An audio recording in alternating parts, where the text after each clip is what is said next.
Ahora voy a presentar el modelo modal, cuyo principal supuesto es que la información se procesa vía una serie de sistemas de memoria diferenciados, cada uno con una función específica. Este modelo plantea que hay 3 etapas desde la entrada hasta la salida de la información. En un primer momento, la información ingresa, luego es procesada y almacenada, para quedar disponible para su recuperación de ser necesario. Los modelos sobre la memoria siguieron evolucionando, pero este proporcionó una herramienta muy útil para reflexionar sobre la memoria. Como decíamos, el modelo se divide en etapas que transcurren entre la aparición del estímulo y la producción de la respuesta. Estas etapas se plasman en distintos sistemas de memoria: la sensorial, la de corto plazo, actualmente se prefiere la denominación memoria de trabajo, y la memoria a largo plazo, que se subdivide en conocimiento declarativo, conocimiento procedimental y conocimiento condicional. Se prefiere el término memoria de trabajo que memoria de corto plazo porque se piensa en un sistema que no mantiene pasivamente la información, sino que la procesa activamente. Además, se considera que componentes superiores de la memoria afectan a los procesamientos iniciales. Esto quiere decir que utilizamos lo que ya sabemos para aprender información nueva. De esto se trata el procesamiento arriba-abajo que vamos a ver más adelante. Además, un elemento superior que se añade es el de la metacognición, que guía el procesamiento en todas las etapas y adjudica recursos. Con respecto a la memoria sensorial, la información ingresa por alguno de los sentidos, se somete a un reconocimiento de patrones que asocia ese estímulo con un patrón reconocible. Esto sucede en milisegundos. Es inmediato. Una vez que se produce el reconocimiento consciente de ese estímulo, ya ingresamos en la memoria de trabajo. Por eso es que la duración de la memoria sensorial es muy limitada.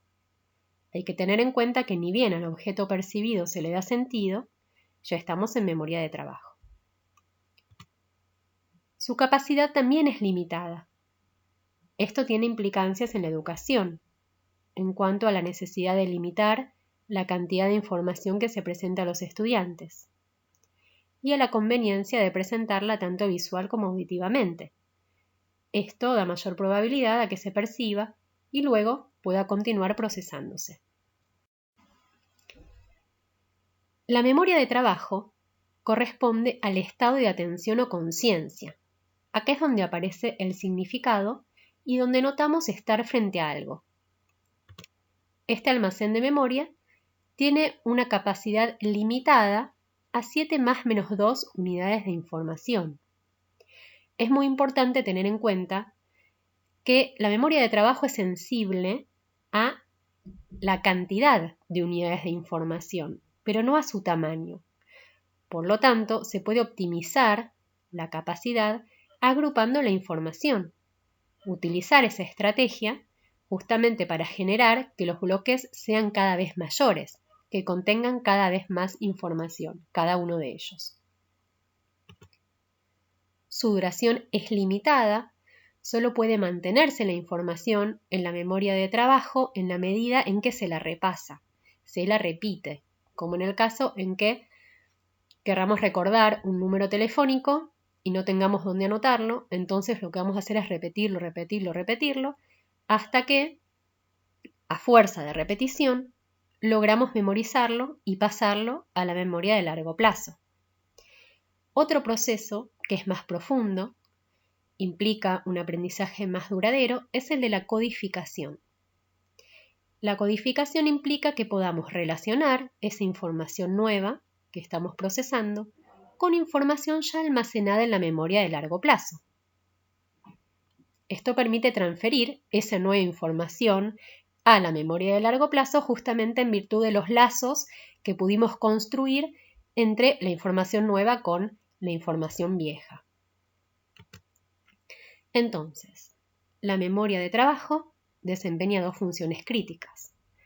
Una es el mantenimiento, se advierte y procesa información nueva, y otra función es la de recuperación, porque se activa y coloca información de la memoria de largo plazo. Muchas veces la información que recuperamos es completamente acorde y pertinente a la tarea que realizamos. Por ejemplo, si estamos haciendo una evaluación, esas preguntas que leemos, que es la información que ingresa nueva, nos permite evocar o nos lleva a evocar una respuesta adecuada que está en nuestra memoria de largo plazo. Tiene que ver justamente con los contenidos aprendidos que responden a esa pregunta. Otras veces la información que se activa en memoria de trabajo y que proviene de memoria de largo plazo no está tan vinculada, ¿sí? Puede ser un pensamiento intrusivo porque estamos preocupados por alguna cuestión, entonces esos pensamientos interfieren con la situación presente y con lo que tenemos que hacer. Puede pasar también que estemos aburridos, entonces fantasiemos o pensemos en cosas más gratas, ¿sí? Que recordemos otras cuestiones que no tienen que ver con la situación actual. Pero la idea es que la información, en la medida en que está en memoria de largo plazo, se encuentra latente. Cuando la recuperamos, entonces la llevamos a memoria de trabajo.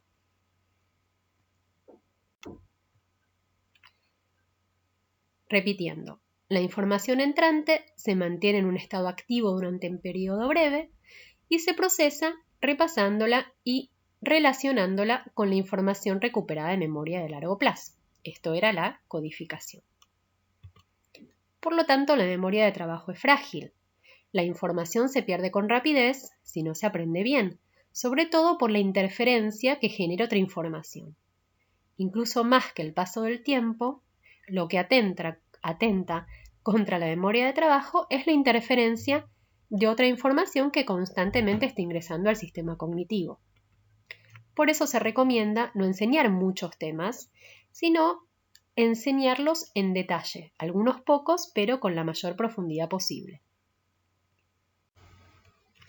Un modelo de memoria de trabajo muy reconocido es el de Baddeley, que plantea 3 sistemas de capacidad limitada.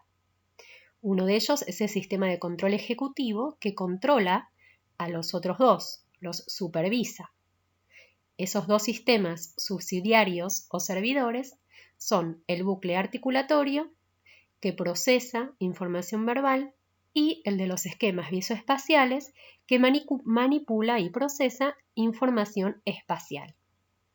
El sistema de control ejecutivo va a dedicarse a seleccionar la información, a planificar y a transferir la información a la memoria a largo plazo. Hoy en día se sabe, por numerosos estudios que se han realizado, que la memoria de trabajo es un factor clave de la inteligencia y predice muy bien el aprendizaje y el rendimiento académico. En este sentido, la teoría de la carga cognitiva plantea que esta carga puede ser de 2 tipos, intrínseca o extrínseca. La carga cognitiva intrínseca es inherente a la información a aprender, está contenida en esa información que se va a aprender y por lo tanto es inalterable. En cambio, la carga extrínseca es producto de cómo se presenta la información. Por lo tanto, se puede modificar añadiendo ayudas, instrucciones específicas o mejorando la organización del material a aprender. También plantea esta teoría que hay 3 tipos de exigencias cognitivas durante el aprendizaje. Uno es el procesamiento esencial, que incluye los procesos absolutamente necesarios para comprender la información, como hacer inferencias, establecer relaciones. También está el procesamiento secundario, tiene que ver con los procesos que mejoran la comprensión, pero que no son indispensables. Y por último, el procesamiento representacional implica sostener la información en la memoria mientras se procesa información que continúa entrando al sistema. Esta teoría ha permitido que se realicen ciertas recomendaciones o sugerencias. Una es la de segmentar, o sea, dar tiempo entre las presentaciones de información para que el aprendiz pueda administrarla más eficazmente. El preentrenamiento implica ayudar a automatizar las destrezas que son esenciales para realizar una tarea de aprendizaje. Pensemos en la resolución de problemas aritméticos. Es necesario, para poder resolverlos correctamente, tener automatizadas o lo mejor dominadas, digamos, posible, a la suma, la resta, la multiplicación, la división, que son los cálculos necesarios para resolver esos problemas. La eliminación selectiva de información no esencial tiene que ver con que la persona pueda acceder e identificar lo central y nodal, y dejar por fuera lo accesorio, como cuando se hace un buen resumen. La eliminación de la redundancia tiene que ver también con eso. Y por último, las visualizaciones complementarias y la sincronización permite reducir carga de memoria. Alguna información necesaria para la tarea puede estar presente simultáneamente para que no se necesiten recursos de memoria de toda la información. Bien, por último, el modelo modal plantea el almacén de memoria de largo plazo, que es un almacén permanente, cuya capacidad y duración son ilimitadas. Por eso se cree que cuando uno no puede recordar algo, no es porque se lo haya olvidado o esa información se haya perdido. Más bien se habla de fallas en la recuperación, que muchas veces tienen que ver con la falta de claves. En este sentido, el mejor recuerdo ocurre cuando las claves de la recuperación se asemejan a las que estaban presentes durante el aprendizaje, o sea, cuando coinciden ambos contextos, el contexto donde se aprendió algo y el contexto donde uno debe utilizar eso que aprendió. Por eso muchas veces nos pasa que vemos a alguien en algún lugar diferente del lugar donde conocimos a esa persona o del lugar donde solemos ver a esa persona. Entonces, tal vez nos demos cuenta de que la conocemos, pero no sepamos de dónde o cómo se llama. O sea, simplemente nos suena su cara, pero no podemos ubicarla. Otra cuestión clave para la recuperación es la codificación, cómo codifiquemos la información. Porque cómo se guarda, cómo se ordena esa información nueva, contribuye a poder encontrarla más fácilmente. Haciendo una analogía, podemos pensar en dónde guardamos las boletas de luz, gas o lo que fuere. Si tenemos un lugar especialmente asignado, como ser una caja que incluso puede tener una etiqueta, nos va a ser mucho más fácil encontrarlas que si las dejamos sobre una mesa, traspapelándose con folletos del supermercado, apuntes de la facultad, diarios, etc. ¿Sí? O sea, si guardamos información en un lugar donde esté otra información similar, ¿sí? Donde esté toda esa información similar junta, nos va a permitir que sea más fácil después recuperarla. Por otra parte, mientras uno más use la información, más fresca y disponible va a estar para futuros usos. Por eso nos pasa que nos cuesta mucho recordar algo que aprendimos hace mucho y que no volvimos a usar. Entonces, la memoria de largo plazo puede ser explícita o implícita. Más adelante vamos a volver sobre esta cuestión de la cognición implícita en otra clase. Y se subdivide en conocimiento declarativo, conocimiento procedimental y conocimiento condicional. En el caso del declarativo, a su vez, se subdivide en semántica y episódica. La memoria declarativa es la que contiene información verbalizable, el qué. Se divide en memoria semántica, que es la que incluye información general sobre hechos y eventos, abstraídos de un contexto particular, por ejemplo, que Buenos Aires es la capital de Argentina. La información en la memoria semántica se organiza en forma de redes, de modo que la información que es más similar entre sí está más cerca en la red y la información más diferente, digamos, se encuentra más distante en la red. La memoria episódica, que también forma parte de la declarativa, incluye información asociada con momentos y lugares específicos. Está atada al contexto espacio-temporal. Por ejemplo, ayer desayuné tostadas con mermelada. La memoria procedimental tiene que ver con la ejecución, con el cómo, con hacer algo. Y se almacena de manera gradual. Todos los procedimientos necesitan ser ejercitados y practicados para poder almacenarse. Por último, la memoria condicional es la que tiene que ver con el cuándo y el por qué activar determinada información. Nos permite saber cuándo y con qué propósito recuperamos información. La atención tiene un papel muy importante en el aprendizaje y es un recurso limitado. Podemos pensar en 3 formas de mejorar el aprendizaje teniendo en cuenta justamente que es un recurso muy necesario pero a la vez limitado. Uno es aumentar la cantidad de atención que pone la persona. Otra forma es disminuir la cantidad de atención que requiere una tarea y dirigir la atención hacia lo más importante que se necesita aprender, poder hacer foco en lo principal. Sin embargo, la asignación de atención es muy sensible al tipo de tarea que hay que hacer. En el caso de las tareas de recursos limitados, la ejecución va a mejorar si se ponen más recursos en ellas. Si apagamos la tele para concentrarnos en un texto, va a aumentar nuestra comprensión. En cambio, las tareas de datos limitados son aquellas en las que la ejecución depende de la calidad de los datos disponibles en la tarea. Por ejemplo, si un audio es de muy baja calidad, por muchos recursos que destinemos, no vamos a poder comprenderlo.